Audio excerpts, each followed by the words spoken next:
Hey guys, it's callback week for drum tips, I guess. But if you remember, I don't know, 10 months ago, almost a year, I did a drum lesson on melodic soloing. If you don't, it's going to be down there. I'm going to post a link in the description, so go check it out. It's not too long, and I think it's a pretty good lesson. But the idea is to start with a simple melody, something you know real well. And in this case, we'll start with something short, like London Bridge, right? Da, da, da, da, da, da, da, da, da, da. If you're of a certain age, there's no way you don't know that. Maybe some of you younger guys don't know about London Bridge. But anyway, it's a kid song, right? And it's going to be played first hand to hand, right? Just to get used to the idea of thinking of the song while you play. Not just counting time, but having the melody in time in your head while you play, okay? So hand to hand London Bridge.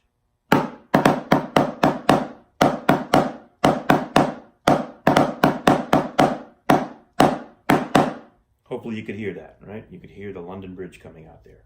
That's about as plain as I can make it. Next thing you're going to do, though, is try something different. Maybe try some perpetual motion, just right to left, eighths or 16th notes. Eighth notes or 16th notes. Something like this.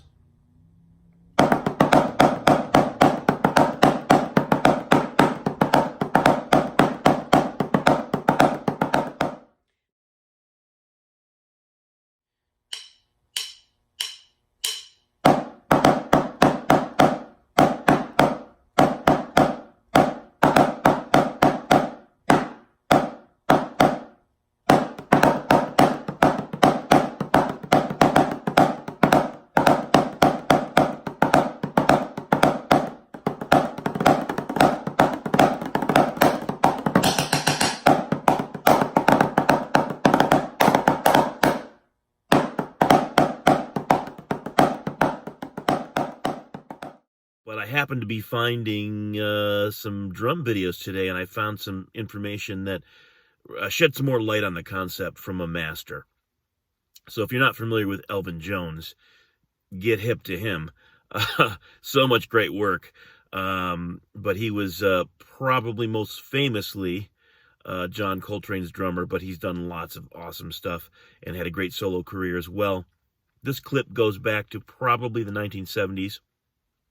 Someone posted it on YouTube about 12 years ago. So, I'm borrowing some information from both Elvin and the producers of this video and the person that posted it on YouTube more than a decade ago, just to give props. But it's a great little video with him demonstrating creating a solo around the rhythm of the melody of a song called Three Card Molly. We heard it at the beginning, and we'll get a little clip of it right now just to get you familiar with the melody, but check it out.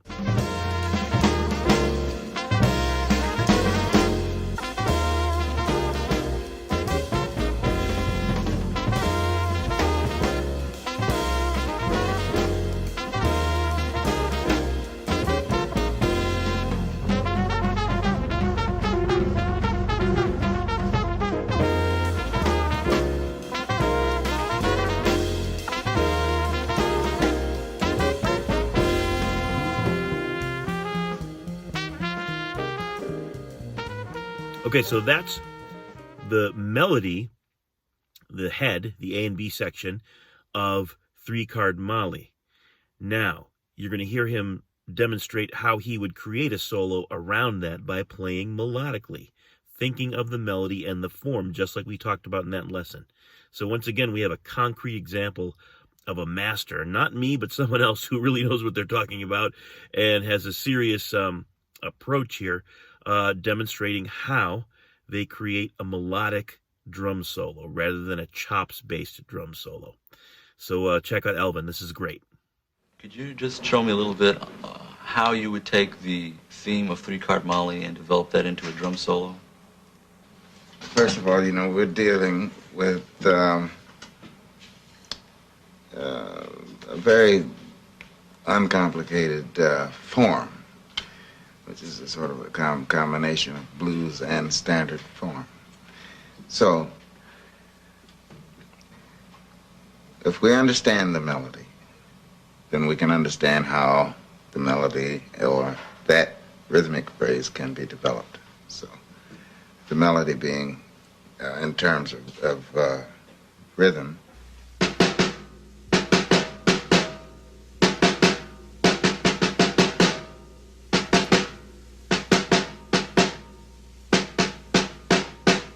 So now to put some substance to it, at this time I'll play it again, and I'll add, say, the bass drum.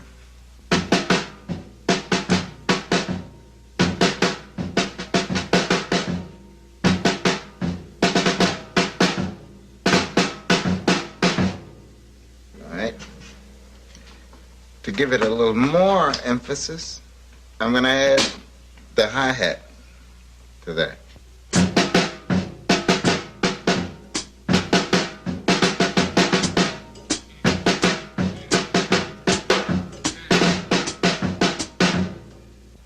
I only played the first phrase of the tune that time. This time I'll add the tom-toms, I'll add the end, and from there I'll go into another whole chorus of that piece, da-da-da, da-da-da-da-da, and we'll see how that develops. 1, 2, 3, 4.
How would I explain polyrhythmic style to a man in the moon? The poly of that word means many, and rhythm, of course, so it just means many rhythms, and so that's exactly what it is. They're coordinated rhythms.